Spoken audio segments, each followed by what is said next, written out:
Good morning. Welcome to week 12 of business ethics. This is kind of getting us into the last quarter of our semester. And so far, we're still standing. The university's done a pretty good job overall keeping the cases manageable, although we're seeing a little bit of a spike right now like everybody else. But hopefully we'll be able to get all the way into the finish line and be on campus the whole time. So it's looking better. We've only got to get to Thanksgiving, so we're getting closer every day. I wanted to talk a little bit. We've got a little bit of good news on that front this week. Actually, just today I heard on the Today Show, the NBC, that they're having a really good rollout with a vaccine showing 90% effective and no side effects. And I'm not sure the manufacturer that was right off the top, but thinking that will start getting distributed by the end of this year, and a lot more capacity right after the first year, and then hopefully all through 2021 we'll get that rolled out, and maybe that'll help us kind of be able to get life back to normal again and get these schools back to normal, hopefully by the spring semester somewhat. So anyway, for this week, I wanted to go through another chapter with you. Let me get my screen shared here.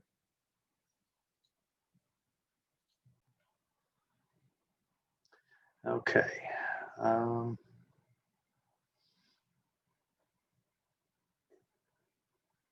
Sure we got everything right here.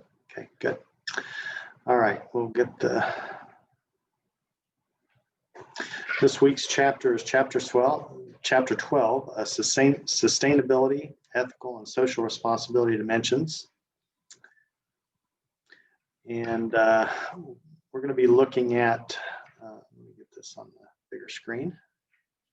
We're going to be looking at relating sustainability to ethical decision-making and social responsibility, examining the global environmental issues related to the atmosphere, water, and land, and review environmental legislation related to sustainability. Now, what's all this got to do with business and ethics? Well, that's a big part of the landscape anymore, depending on what your framework is, and even your politics somewhat. It may slide up or down the scale, but I think everybody would agree that we've got to find a way to have businesses be a sustainable part of the process, and be able to continue to keep the planet in our minds, at least, so we have a sustainable future for those to come behind us. Sustainability, sustainable development has emerged as a major concern, meeting the needs of the present without compromising the ability of future generations to meet their own needs. And this isn't even just environmental, in my opinion. I think it's even financial, because I think sometimes what we're doing with debts and deficits at a governmental level is obviously not sustainable.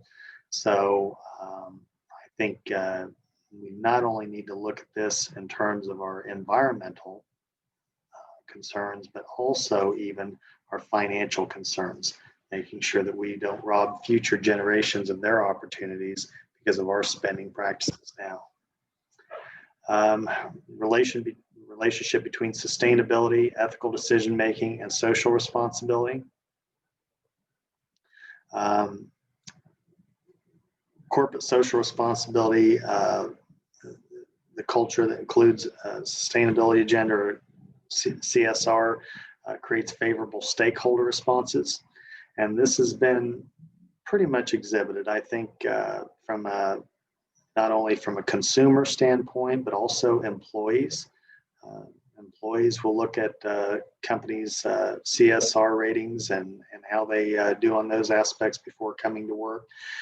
So it can make you more attractive as an employer. And then also, even for the investment community, is starting to make a pretty strong stand against companies that don't take this stuff seriously.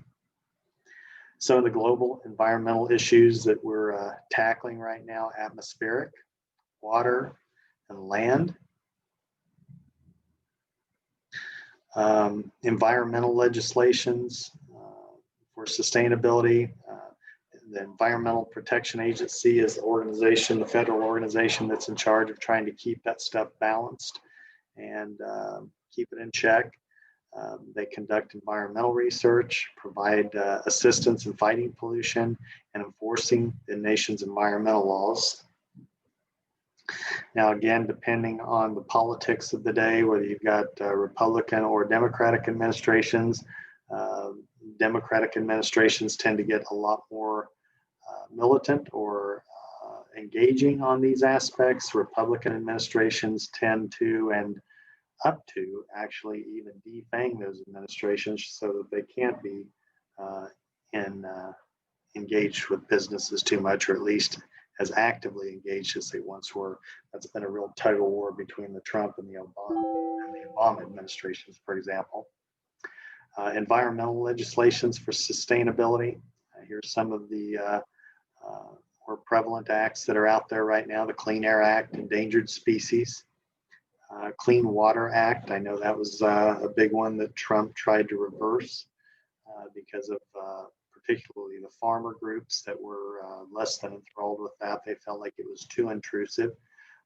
Food Quality Protection Act, energy policy. You'll see this brought to the forefront when you're looking at pipelines and different things that go across the country.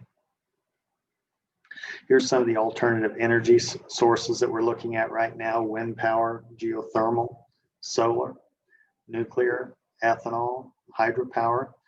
All of those are very significant right now. There are transmission issues with some of those, particularly wind and solar. We've got a lot of capability to produce those types of power, but it's getting them transmitted to where they're needed. It tends to be sometimes the issue. Also, nuclear power has kind of fallen out of favor because of obviously the major issue with tsunami in Japan, Fukushima, I think it was, and also the 3 Mile Island and over in Russia. So there's been some very big issues that has definitely taken nuclear power out of the realm of popularity in a lot of countries. Business response to sustainability issues. One of those is what's referred to as a triple bottom line approach.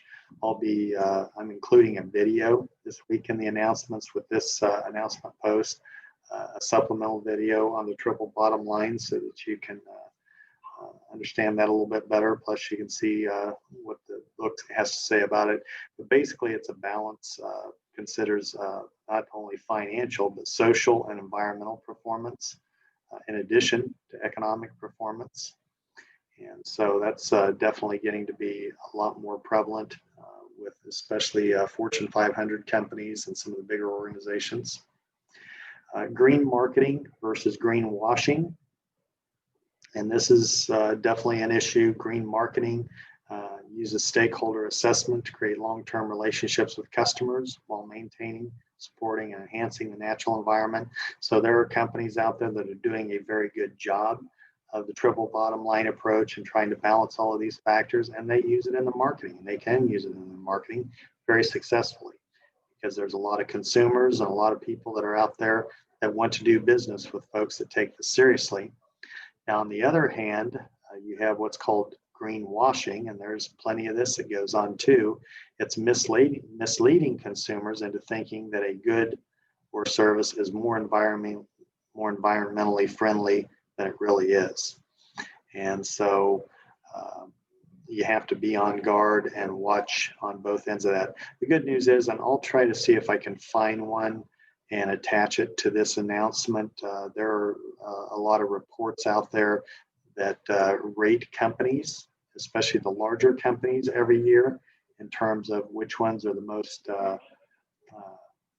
or are the best in terms of that triple bottom line approach and taking care of the environment. So I'll try to include something on this announcement that kind of highlights that as well. There's plenty of good information out there if you want to know what companies are better and which ones are worse. Okay. All right, so that's the announcement, video announcement for this week. Again, we're in week 12 of 16, so be sure and pay attention to your assignments. And I've had some flexibility on things, but now's the time that you're going to really need to start doubling down if you're a little bit behind, trying to get caught back up. Let me know if I can be of assistance to you on anything. If you have any questions, be sure and reach out, and stay safe. And let's try to make sure we get this semester to the end of the finish line successfully. All right. Well, thank you all, and we'll talk to you next week.